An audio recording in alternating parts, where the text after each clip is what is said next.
welcome to the special live recording of Take on Tomorrow. I'm Lizzie O'Leary, and I'm on the ground in San Francisco at the APEC CEO Summit, billed as one of the most influential meetings of business and government in the Asia-Pacific region. This year's theme is creating economic opportunity, yet rarely in history has the world dealt with as many challenges as it has over the last few years. So how do you create opportunity during a time of so much global risk? I'm here with PwC's Global Chair, Bob Moritz, and Raymund Chao, Chair of PwC Asia Pacific and China. Welcome, Raymund. Thank you, and Lizzie. Bob, welcome back. Nice to see you again. Bob, I'm going to start with you. You were part of a fireside chat here at APEC called The Global Economy and the State of the World. Coming away from that conversation, how do you see the role of the Asia-Pacific region in the global economy over the coming years? Look, the role of this particular region and the countries that are part of APEC is really impactful today, as well as over the next few decades. The reality is you see the local economies continuing to grow. There's lots of opportunities for that GDP growth. Why is that? Because the trends are moving in that direction. When you look at the size of the populations, when you look at the need for infrastructure, when you look at the consumption of goods and services. So there's going to be a tremendous economic uptick as you look at some of these countries. Second, these countries are supplying a significant amount of the supply chain to the world. And as a result, the world's going to be seeing them as very important as well, both in terms of the services and goods that they provide to those countries, but equally as important in manufacturing of goods and services that they actually will take and export elsewhere. So this region, I think, is going to have a coming out, so to speak, over the next decade that's going to be really important that CEOs, politicians, and others look to from an economics perspective. But just pivot one more point, Lizzie, here, which is the role that this world plays in terms of setting the standards, the norms, the policies around things like AI and what good supply chain looks like or what green looks like, that's going to be influential as well. Whereas the historical West perspective will be as important as it was before, but you're going to have another point of view coming to the table. And that's why this region is so important for people to understand today, as well as understand what it's going to mean for tomorrow. Raymund, on this podcast, we focus a lot on the ways business can help solve society's biggest challenges. And as chair of PwC Asia Pacific, what's first on your list of issues that business needs to tackle? There's so many issues, Lindsay.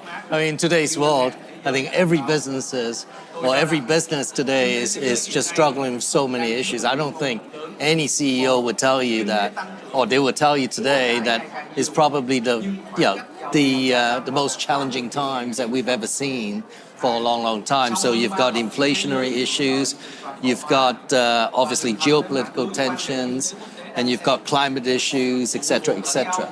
So all of these coming, into play at the same time. So it is a very challenging job for any CEOs, not just Asia-Pac CEOs. And for the Asia-Pac community, obviously, and Bob just referred to the fact that this is a very important region going forward and for the next decade and more. And because Asia-Pac is predicted to be providing a significant portion of the GDP growth for the world going forward. Now, that's a very important role. And part of what Asia-Pac is going through is transitioning into this, looking at the supply chain model going forward. And for the past 3 years, because of COVID, people were looking at more short term. It's just looking at just agility and resilience. And given the importance of China, obviously, there's China for China, there's China plus one, there's China plus today.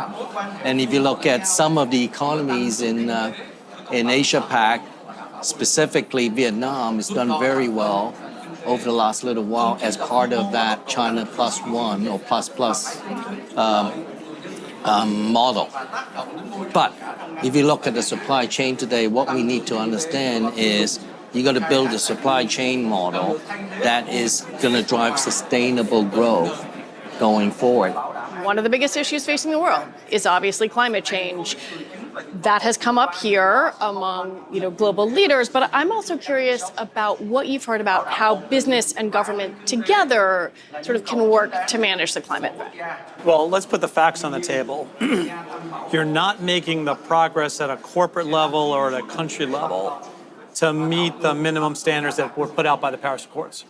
And the reality is you've got to decarbonize by 11 times faster than we ever have before. So that's a huge feat to be achieved. That feels scary. It's scary, but also full of opportunities. If you think through what Raymund talked about in terms of redesigning supply chains, redesigning business models, et cetera. So to your question, what's got to happen first is business has to control its own destiny in terms of what it needs to do. It needs to then secondarily talk about how can it influence its supply chain and its consumers and its ecosystem. And there's two pieces to that. One's on the demand side, meaning their supply chains, their scope 3 emissions, et cetera. The other is, what are they doing to educate their consumers? So they actually change their behavior of what they buy, how they use it, and their own personal carbon footprint, for lack of a better word, because this is a chicken and egg issue in terms of corporates versus their consumers. And then the third piece here is government's going to have to change policies with a level of speed and urgency and scalability to really opportunistically take advantage of things. And what I mean by that is we've got capital today that's ready to go on various projects. It could be to create wind farms. It could be to create infrastructure changes for transportation and storage. The problem is some governments have rules and regulations in place that it takes decades to get the approvals. So the analogy I would make, Lizzie, is to COVID. We actually redesigned regulatory approval processes for vaccines to get in record pace the scalability of a vaccine for the world, or multiple options for the world. But we're not doing that with climate.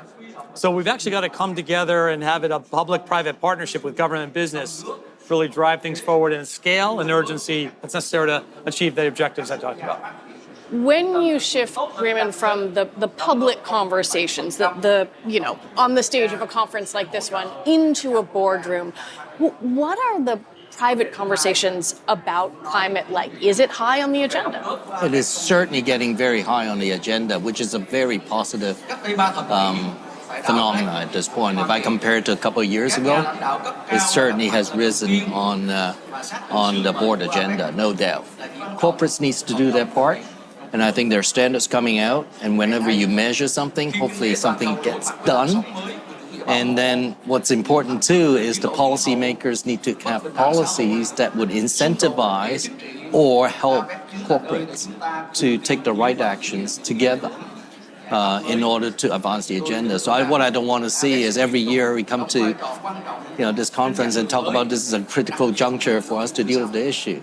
Let's come and talk about here's what we've accomplished and how we are achieving our goals, rather than saying, well, we haven't really achieved our goals. We missed 11 out of the 14 goals that we've set. That's not what we want. We want to hear, you've got 3 more done, and here's what we need to do going forward together. I think it's easy to say it's higher on the agenda, and it is. But there's a nuance to the discussions that are happening. If I'm sitting in China today, China actually has put forth a very aggressive agenda in terms of climate change, and everybody's into now, how do I act to achieve the goal? If you're sitting in the States today, you still have the rhetoric of, is this on the agenda, is it not on the agenda? Yeah. And therefore, what can I say first? What should I do second? And then should I act third? So it's a different dialogue, but climate as a result, definitely on the agenda, but it's a different nuance. And if you're sitting in Europe right now, some of the rules and regulations that have come in place, there's a back-end reporting requirement that's going to be requiring organizations to report a lot for accountability in the next 2 years. And they have to demonstrate not only how to report to be more trusted, but also the progress made during that time. So it's a totally different sense of urgency now that's at that level. So the qualification is, I would say, Raymond's absolutely right, top of the agenda, and it is there. But what's being discussed about it in the boardroom is slightly different depending on where you are in the world. For a long time, over the last few years, many of the boards will look at it as a compliance exercise. It's a cost to business. You're beginning to see a shift, and where the CEO is taking ownership of the agenda, which is important, and understanding, hopefully, that the climate agenda or embedding the climate agenda into the business model, into the strategy, is part of driving value. It's not just a cost exercise or compliance exercise. And that's very important. That's a big shift. Well, that leads me to supply chains. You both mentioned supply chain because that is one of the places where there's a potential for a big impact from climate disruption. Bob, I know PwC published a new report on supply chain resilience in the region.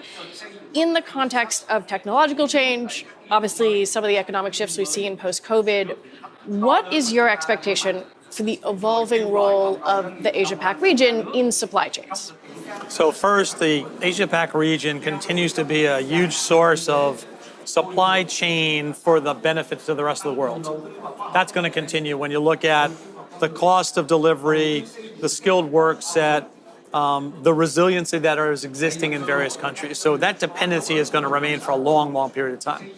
The second thing that's going to happen, though, is we're going to reshape that supply chain in terms of where it goes. You're going to see a lot more multiple options theory in terms of creating supply chains. So there's not too much dependency or a single concentration risk. Is that a post-COVID lesson? It's a post-COVID lesson and a geopolitical lesson that's coming out of this right now, because one of the things CEOs and management teams look for is give me the certainty for a couple of years rather than the certainty just for the next 6 months, because I'm really concerned about what may change. The third thing that's going to happen from a supply chain perspective, and I think Asia-Pac has a huge opportunity here, is that historically when organizations looked at supply chain, it was based upon economics and scalability. Can you produce in mass for me in terms of what I need? Now what's happening, it's economics, it's scalability and resiliency, but also climate, so it's got to be much greener because they've got to report on it. And second, does it give me data points that I can make faster decisions around my pricing strategy, how I push down pricing in other places, or maybe when I see a foreshadowing risk coming, that I may have to pivot elsewhere. So embedding AI and technology and digitization in the supply chain is going to be the next new wave of how do you compete on supply chains. So greener and more tech and more data intensive is going to be the key to success. And a critical part of the whole of this supply chain going forward to support sustainable growth is the investment in infrastructure. It's almost impossible to replace China, period, given the last 30 years of development, the quality labor, and quality labor force, and everything else. But the infrastructure bill is also very important in order for that supply chain to work efficiently and effectively. And that investment is huge. And who is going to finance that, and how are you going to finance that to make that happen, to make the world to work closer together and the region to work closer together? I want to talk about AI. We are very close to Silicon Valley. There are AI billboards everywhere, but it's been a big theme woven into a lot of the discussion here. Is there a distinctive set of AI issues for the Asia-Pac region, or are they sort of the same as they are anyway? Well, I think the issues are probably the same, but perhaps a little bit more unique in certain parts of Asia-Pac. And for example, I take China, for example, because of the trade war, because of the technology war. And China is probably the biggest investors in, it's got the biggest investments in AI. And generative AI is important, but all of that is dependent on data at the end of the day. So how do you actually share the data is actually something that we all need to think about and work on going forward. And there are so many large language models being built across Asia-Pac. Everybody's doing that. Everybody's doing that. Whether it's in Korea, whether it's in Japan, but everybody's dependent on data. That large language models work if you have data, right? And they do have data, but at the end of the day, it works the best if data are freely exchanged, but they are not today. And so that is an issue that needs to be thought about, addressed, and you need to find a solution that at the end of the day, you get the best outcome out of that generative AI. The thing I would add is the Asia-Pacific region, as Raymund said, has some of the similar issues, and there's a particular data element to it in terms of data privacy and other laws that exist in some of the countries. But let's take it to another place. The region's going to grow significantly. And like we said at the start, it's going to be the source of GDP growth to the world. In order to grow, it needs more energy.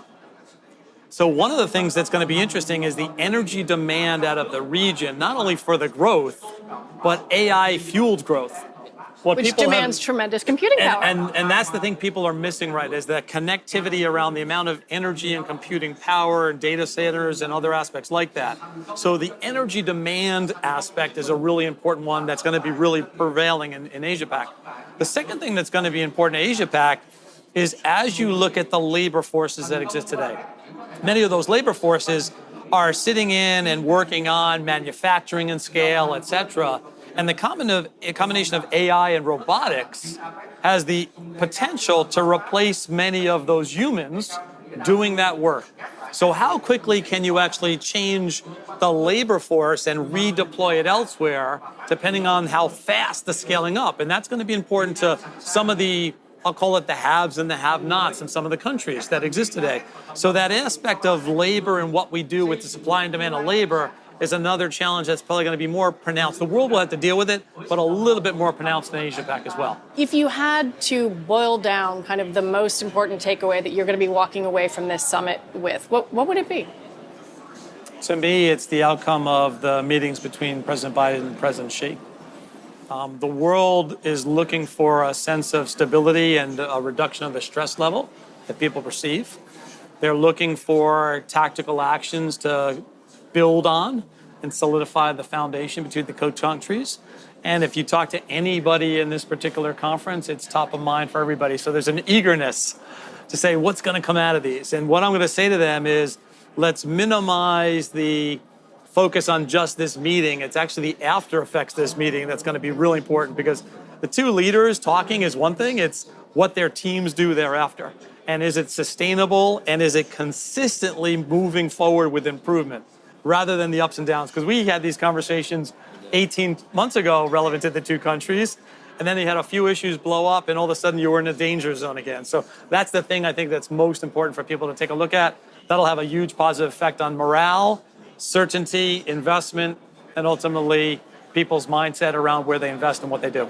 Everyone is really looking for, hopefully, the two largest economies getting a little closer together and working together. That's got to be a better off for everybody, because all of the uncertainties around the last little while has been, if the two largest economies are not working together, how can anybody be better off?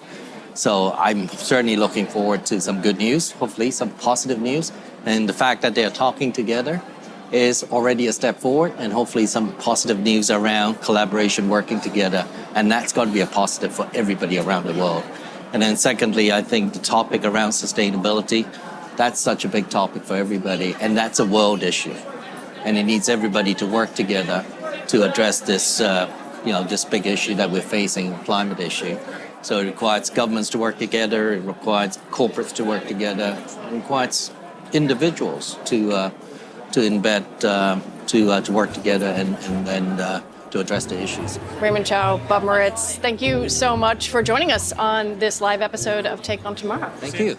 That's it for this special episode of Take on Tomorrow, recorded live at the APEC CEO Summit.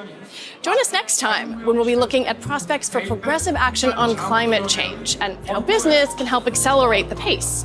We'll be talking to Christiana Figueres, an internationally recognized global advocate for climate change action who played a pivotal role in negotiating the 2015 Paris Agreement. We're about 20 or 30 years too late with mitigation, so we already have the adaptation problems now from the delay of 20 or 30 years ago.